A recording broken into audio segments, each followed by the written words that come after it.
Assalamualaikum warahmatullahi wabarakatuh.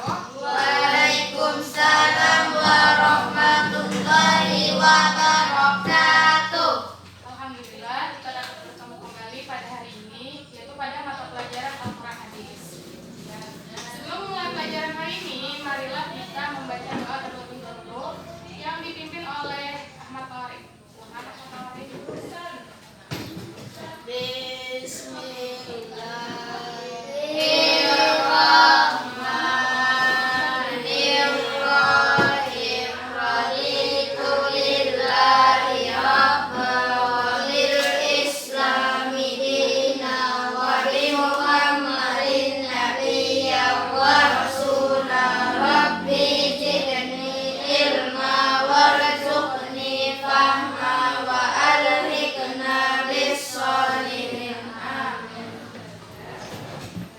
Selanjutnya ada yang hadir? Ada. Siapa? Budi lawan Nasir. Apa aja? Budi Jin. Garing nggak? Masih tuh? Juga. Dan berarti kita lanjut bukunya halaman 52. Bab 5. Itu materi kita tentang dakwah.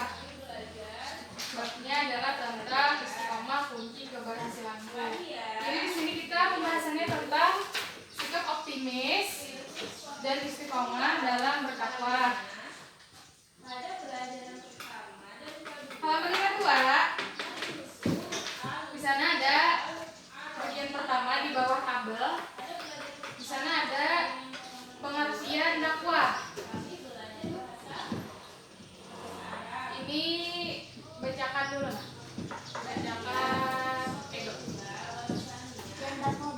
dakwah. Dakwah berasal dari kata bahasa Arab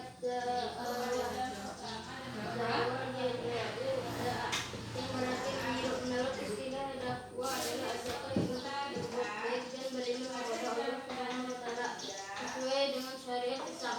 Dalam perkembangan Islam dakwah Rasulullah SAW untuk menyeru kepada Berasal dari kata bahasa Arab yaitu da'a yad'u da'watan yang berarti menyeru. Nah, menurut istilah dakwah adalah ajakan untuk berbuat baik dan beriman kepada Allah sesuai dengan syariat Islam.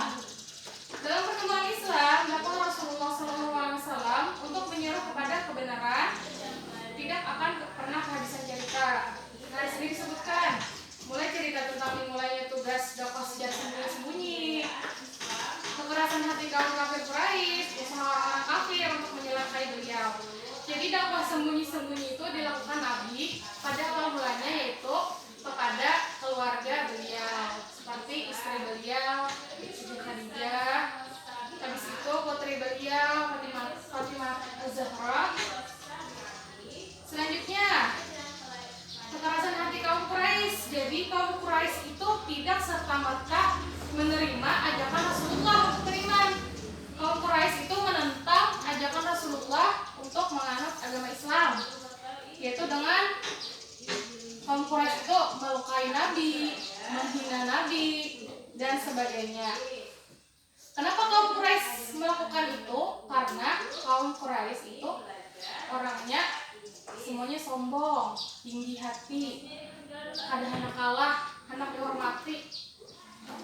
Karena dulu itu Nabi itu adalah orang yang istilahnya apa ya, termasuk orang yang ada petinggi benar. Sedangkan di Quraisy itu banyak orang-orang yang sugih, ada orang-orang yang kepala-kepala sukunya yang dianggap lebih dihormati. Sedangkan Nabi, kaum kafir Quraisy beranggapan, kenapa harus Nabi Muhammad yang menyampaikan dakwah? Siapa Nabi Muhammad? Nah, itu anggapan bukan kafir Quraisy, maka mereka menentang dakwah Nabi Muhammad SAW. Selanjutnya, nah sampai beliau diputus untuk hijrah ke Yastrib. Yastrib itu apa kira-kira? Yastrib kota mana? Nah, ya dulunya di sini disebut kota Yastrib. Nah, setelah beliau hijrah, kemudian beliau kembali lagi ke Makkah.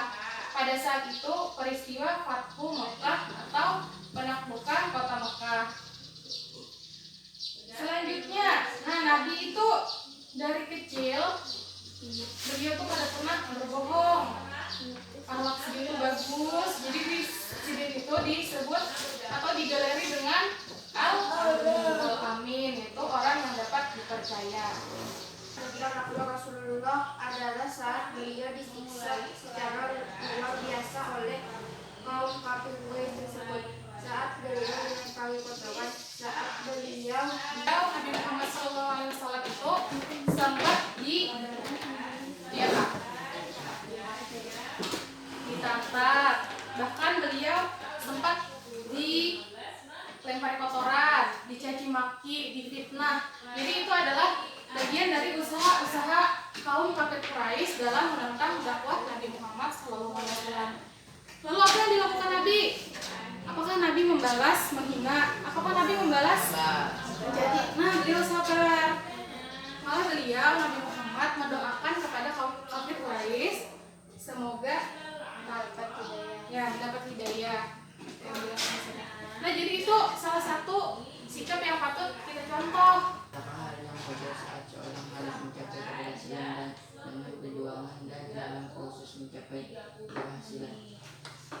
Kendala dan kesulitan pasti akan ikut mewarnai proses perjuangan. Rasulullah SAW berjuang menyebarkan risalah kebenaran di tengah kesalahan hati kaum mukminin dengan ketabahan dan penuh istiqomah beliau mampu melaluinya. Bagi semua berusaha untuk menanamkan tauhid pada penduduk yang masih awam sekali dan dengan Adalah hal wajar saat seseorang harus mencapai keberhasilan dengan perjuangan.